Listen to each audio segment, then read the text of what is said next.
PPP model ఇప్పుడు ఆంధ్రప్రదేశ్లో ఎక్కువగా చర్చించుకోబడుతున్న సబ్జెక్ట్ ఇది.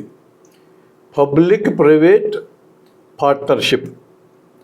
పబ్లిక్ అంటే ప్రభుత్వం, ప్రైవేట్ అంటే ప్రైవేట్ వ్యక్తులు, వీళ్ళిద్దరికీ పార్ట్నర్షిప్ ఉండాలి. నెహ్రూ కాలంలోనే ఇలాంటి ఒక ఆలోచన ప్రాథమికంగా జరిగింది. సంయుక్త రంగం అనే దాన్ని ఆయన అభివృద్ధి చేశాడు. అంటే అభివృద్ధిని సంయుక్త రంగంలో అటు ప్రైవేట్ వాళ్ళు ప్రభుత్వం వాళ్ళు కలిపి దాన్ని చేస్తారు అనేది సారాంశం. ఇక్కడ ఒక విచిత్రం ఏంటంటే ప్రభుత్వం యొక్క పెట్టుబడి ఎంత ఉన్నా, ప్రైవేట్ వాళ్ళు పెట్టుబడి తక్కువ ఉన్నా వాళ్ళు దాన్ని నడుపుతారు. ప్రభుత్వాలు సైలెంట్గా ఉంటారు. ఎక్కువ షేర్లు ప్రభుత్వం పేరుతో ఉంటే ప్రభుత్వం పెత్తనం ఉండొచ్చు. దానికి మంగళం పాడాం కదా 1990 తర్వాత. ఇప్పుడు పూర్తి మంగళం పాడాం కదా.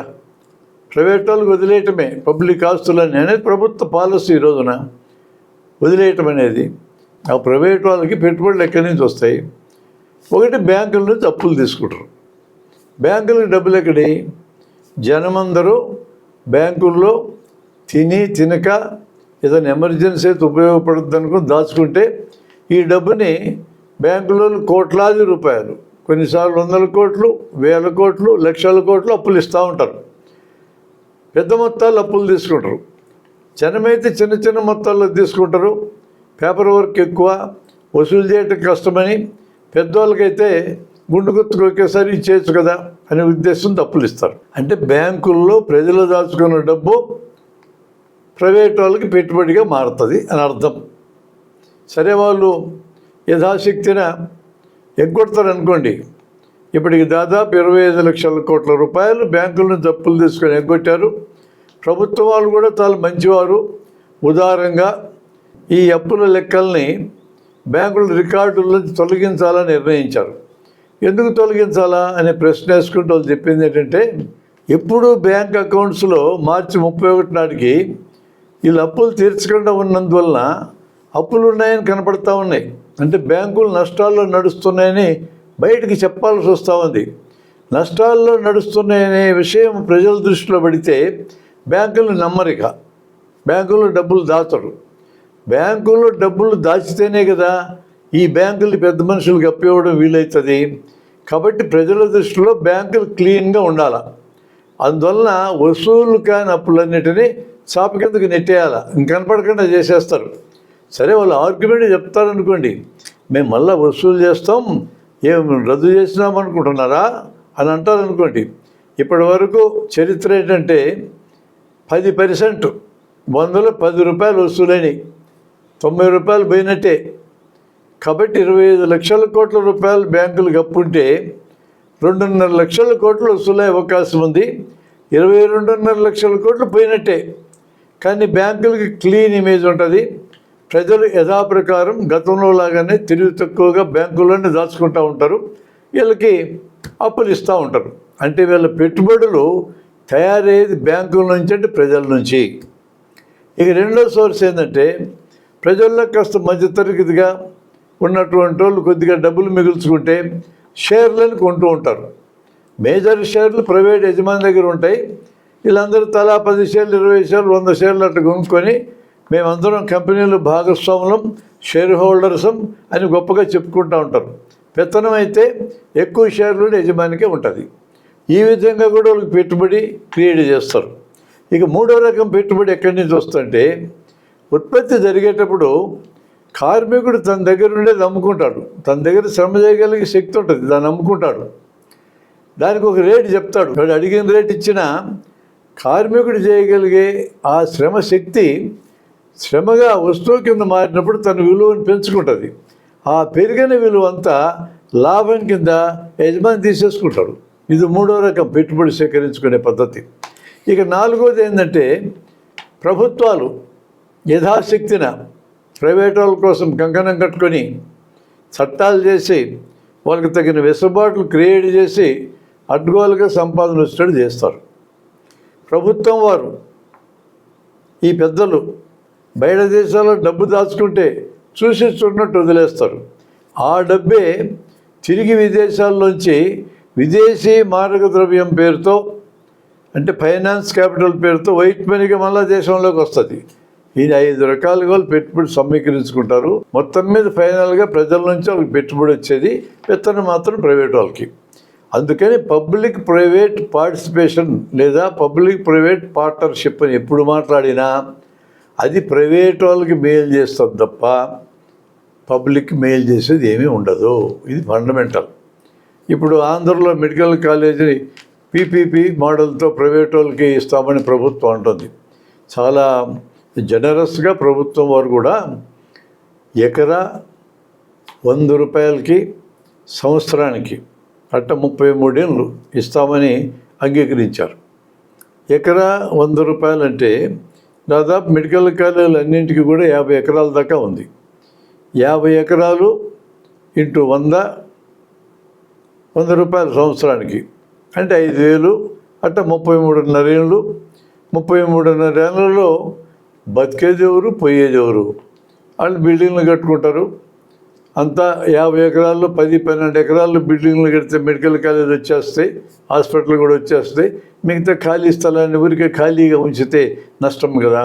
అందుకని ప్రైవేట్ వాళ్ళు దాన్ని డెవలప్మెంట్ చేసుకోవచ్చు. ఇళ్ళ స్థలాలు కూడా ప్లాట్లు వేసి కూడా అమ్ముకోవచ్చు. వాళ్ళకి ఏమి అడ్డమే ఉంది.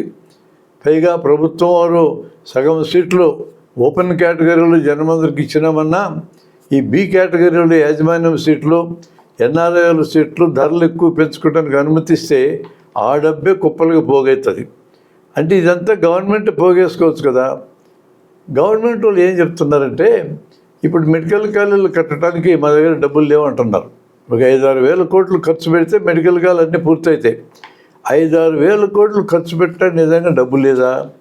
లేదా పరిపాలించేటోళ్ళకి ప్రైవేట్ వాళ్ళ మీద అధికమైన ప్రేమ ఉందా?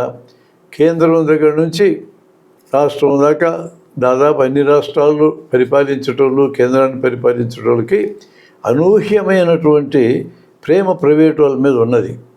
అందుకే కదా విశాఖ ఉక్కుని ప్రైవేట్ వాళ్ళకి ఇచ్చారు, డబ్బులాట పడుతూ ఉన్నది కేంద్ర ప్రభుత్వం. దాదాపు 3 లక్షల కోట్ల విలువైన విశాఖ ఉక్కుని మొదట్లో 3,000 కోట్లకి ఇచ్చేద్దాం అనుకున్నారు. మరీ జనమందరూ గొడవ చేస్తే బాగలేదు లేని 33,000 కోట్లకి ఇద్దాం అనుకున్నారు. ఇప్పుడు అక్కడ కార్మికులు అలాగే గొడవ చేస్తూ ఉంటే వాళ్ళకి తెలియకుండా విశాఖ ఉక్కు ఫ్యాక్టరీని ముక్కల కింద మార్చి ఒక్కొక్క ముక్కని ప్రైవేట్ వాళ్ళకి ఇవ్వడం మొదలుపెట్టారు. మొత్తం మీద ప్రైవేట్ వాళ్ళు విశాఖ ఉక్కును తీసుకుంటే ఉక్కును తయారు చేయడానికి వాళ్ళకి ఇంట్రెస్ట్ ఉంటుందా? దానికి ఎందుకంటే 1000 ఎకరాలు రియల్ ఎస్టేట్ చేసుకొని డబ్బు సంపాదించుకోవడానికి ఇంట్రెస్ట్ ఉంటుందా? ఎవరికి తెలుసు? అది జరిగినాక కానీ చూడాలా. అలా ప్రజలందరూ ఓట్లేస్తే ప్రజల తరఫున మేము ప్రతినిధులమని ఎమ్మెల్యేలుగా ఎంపీలుగా మారినటువంటి వాళ్ళు ప్రజలకి మేలు జరిగే కార్యక్రమం కాకుండా ప్రైవేటు వ్యక్తులకు మేలు జరిగే కార్యక్రమం ఎందుకు చేస్తున్నట్టు? విద్య, ఆరోగ్యం ఈ 2 ప్రభుత్వ బాధ్యత కింద ఉండాలి. ఈ 2 మీద పెట్టే ఖర్చు దేశానికి పెట్టుబడి లాంటిది, నష్టం కలిగించేది కాదు అది. ఉదాహరణకు బ్రిటన్ లాంటి దేశంలో కూడా నేషనల్ హెల్త్ సర్వీస్, జాతీయ ఆరోగ్య పథకం అని ఉంది. ఈ పథకం కింద పౌరులందరూ కవర్ అవుతారు. ఎవరికైనా జబ్బు ఉండి డాక్టర్కి ఫోన్ చేస్తే ఏం జరుగుతుందో చెప్తాను నేను. ఒక డాక్టర్ 100 నుంచి 150 కుటుంబాలకు బాధ్యుడు. డాక్టర్కి జీతం ప్రభుత్వమే ఇస్తుంది. వీళ్ళు ప్రవర్తించే తీరు ఎలా ఉంటుందంటే ఈ 150 కుటుంబాల్లో ఎవరికైనా జ్వరం వచ్చి డాక్టర్కి ఫోన్ చేస్తే ఆయన జ్వరం ఏందో ఫోన్లోనే కనుక్కుంటాడు. తలనొప్పి, ఒళ్ళు నొప్పులు, జ్వరము ఎన్ని ఉన్నాయని గమనిస్తారు. సరే అక్కడ మలేరియా లేదు కాబట్టి మలేరియా లక్షణాలు అడగడు. ఏమన్నా వాంతులు అవుతున్నాయా, తీవ్రమైన కడుపు నొప్పి ఏమన్నా ఉందా, మూత్రంలో రక్తం లాంటిది పోతుందా, విపరీతమైన కడుపు నొప్పి వచ్చి పొట్టు ఉబ్బిందా, ఇలాంటివన్నీ ప్రమాద లక్షణాలు. ఈ ప్రమాద లక్షణాలు లేవని ఫోన్ ద్వారా కనుక్కుంటే ఎక్కువ సందర్భాల్లో జ్వరాలు షార్ట్ వైరల్ ఫీవర్స్ 180 అవే. కాబట్టి నీకున్నది షార్ట్ వైరల్ ఫీవర్ అయ్యి ఉండే అవకాశం ఉన్నది. 5 రోజులు చూడు, తగ్గిపోతుంది దానంతరదే. ఒకవేళ నీకు ఇబ్బందిగా ఉంటే పారాసిటమాల్ ఓవర్ ది కౌంటర్ మందుల షాపుల్లో దొరుకుతాయి, తీసుకొని వేసుకో. 5 రోజుల్లో తగ్గకపోతే నా దగ్గరికి రా అంటారు. ఒక జ్వరాలు లాంటి చిన్న చిన్న జబ్బులు ఏడలా డాక్టర్కి ఉండాల్సిన వైఖరి అది. ఈ వైఖరి మన దేశంలో కూడా పాటిస్తే 100లో 80 రకాల జబ్బులు ఫిల్టర్ అయిపోతాయి, డాక్టర్ దాకా రావు. ఇప్పుడు అలా లేదుగా పరిస్థితి. తలనొప్పి వస్తే న్యూరో ఫిజిషియన్, కడుపు నొప్పి వస్తే జనరల్ సర్జన్, చెవు నొప్పి వస్తే ఈఎన్టీ, ఇక ఆడవాళ్ళ సమస్య ఏది వచ్చినా గైనకాలజిస్ట్, మాట్లాడితే స్పెషలిస్ట్ గురించి మాట్లాడుతున్నాం కదా. ప్రతి స్పెషాలిటీలో చిన్న చిన్న జబ్బులు కొన్ని ఉంటాయి. ఈ చిన్న చిన్న జబ్బులన్నీ కింద లెవెల్లోనే ఫిల్టర్ చేయొచ్చు. అలా ఫిల్టర్ చేయలేకపోతే ఏమవుతుంది? ఒక పెద్ద న్యూరో సర్జన్ చాలా ఏళ్ళు ప్రాక్టీస్ చేయకుండా చివరికి ప్రాక్టీస్ చేయడం మొదలు పెడితే మధ్యాహ్నం 2 నుంచి గవర్నమెంట్ హాస్పిటల్ డ్యూటీ అయిపోయినాక మొదలెడతాడు ప్రాక్టీస్ చేయడం. 2 నుంచి రాత్రి 10 దాకా చూస్తాడు పేషెంట్లని. ఒకసారి నేను ఆయన కలిసి ఏమి కేసులు చూస్తావు సార్ నువ్వు అని అడిగా. ఏముంది ఆయన చూసేది, తలకాయ నొప్పులు, మెడకాయ నొప్పులు, నడుము నొప్పులు అన్నాడు. న్యూరో సర్జన్ దగ్గరికి వీళ్ళు వస్తారు, డైరెక్ట్గా వచ్చేస్తారు అంతే. అవన్నీ మేము చూస్తాం కదా సార్, నీకేం పని చూడడానికి అంటే, అవురా మీరు చూస్తారు నిజమే, మరి వీళ్ళందరూ నా దగ్గరికి వస్తారు న్యూరో సర్జరీ అంటే నరాల డాక్టర్ అని చెప్పాను, ఏం చేయాలి నేను అని అంటాడు ఆయన. అంటే జనానికి అట్లాంటి సంస్కృతిని మనం అంటించినాం. పైగా న్యూరో సర్జన్ లాంటి ఆయన దగ్గరికి కేసు వస్తే ఆయన కూడా పైన చూసి అదే ఒక నెల చూడరా, నడుము నొప్పి తగ్గుతుంది చూద్దాం అంటానికి కుదరదు ఆయన. ఎందుకంటే ఆయన మిస్ అయితే ప్రమాదం, చెడ్డ పేరు వస్తుంది. అందువల్ల తలనొప్పన్నా, మెడనొప్పన్నా, నడుము నొప్పన్నా ఎంఆర్ఐ స్కాన్ చేయాల్సిందే, 8,000 ఖర్చు. అది లేకుండా మాట్లాడలేడు ఆయన. కడుపు నొప్పి అని చెప్పి గ్యాస్ట్రో ఎంట్రాలజిస్ట్ దగ్గరికి వెళ్తే గొంతులు గొట్టవేయకుండా ఆయన మాట్లాడలేడు, స్కాన్ చేయకుండా మాట్లాడలేడు. గుండె నొప్పి చురుక్కు అని వచ్చినా అది గుండె నొప్పి కాకపోయినా సరే కాదని తేల్చుకోవడానికి కార్డియాలజిస్ట్ అనేనా ఈసీజీ తీయాలా, ఎక్స్రే తీయాలా, రక్త పరీక్షలు చేయాలా, ఈకో పరీక్ష చేయాలా, ట్రెడ్మిల్ పరీక్ష చేయాలా, ఒక 3-4 వేలు ఈ పరీక్షలు అయితే తప్ప ఆయన మాట్లాడలేడు. ఆయననే ఉంది. స్పెషలైజేషన్ పెరిగినాక ప్రైవేటు వైద్యం పెరిగిన తర్వాత ఇలాగే ఉంటుంది అప్రోచ్. ప్రభుత్వమే బాధ్యత తీసుకున్నప్పుడు అవసరమైతే పరీక్షలు చేయిస్తుంది, అవసరమైతేనే మందులు ఆడతారు, అవసరమైతేనే హాస్పిటల్ చేరుస్తారు. ప్రైవేట్ అట్టు కాదు కదా, అవసరం ఉన్నా లేకపోతే చేర్చాలి కదా. మన కరోనా లాక్డౌన్ అప్పుడే మనకు అర్థమైంది కదా. కరోనా లాక్డౌన్ అప్పుడు ప్రైవేట్ హాస్పిటల్ అన్నీ మూతపడ్డాయి, ప్రజలందరూ ప్రశాంతంగా ఉన్నారు, గాలి కూడా స్వచ్ఛంగా మారింది. ఒక్కసారి లాక్డౌన్ తీయగానే కోవిడ్ పాజిటివ్ వచ్చిన వాళ్ళందరినీ ప్రైవేట్ హాస్పిటల్ తెచ్చుకున్నాయి కదా. కోవిడ్ పాజిటివ్ వచ్చిన వాళ్ళు 35 మందికి లక్షణాలు ఉండవు, మరో 45 మందికి మైల్డ్గా లక్షణాలు ఉండి అటందరూ తగ్గిపోతాయి. అంటే 180 కోవిడ్ పాజిటివ్ వాళ్ళు ఆసుపత్రుల్లో చేరక్కర్లేదు, కానీ వాళ్ళందరినీ కూడా చేర్చుకున్నారు. ఒక్కొక్కరికి 5 నుంచి 10 లక్షలు ఖర్చు అయింది. ప్రైవేటు వైద్యం అట్లే ఉంటుంది.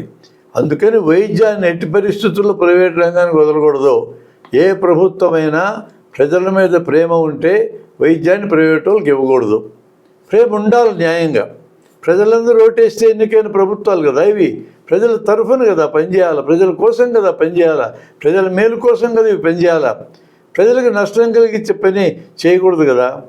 అందుకనే ఎన్ని మాటలు చెప్పినప్పటికీ కూడా ప్రైవేటు పబ్లిక్ పార్ట్నర్షిప్ అంటే ప్రైవేటు వాళ్ళకి పబ్లిక్ ఫెసిలిటీస్ ఉపయోగపడేటట్టు ప్రభుత్వాలు నడిపేటోళ్ళు చేయటమే అనే అర్థం అందులో నిబిడీకృతం అయి ఉంది అని అందరికీ అర్థమవుతూనే ఉంటుంది.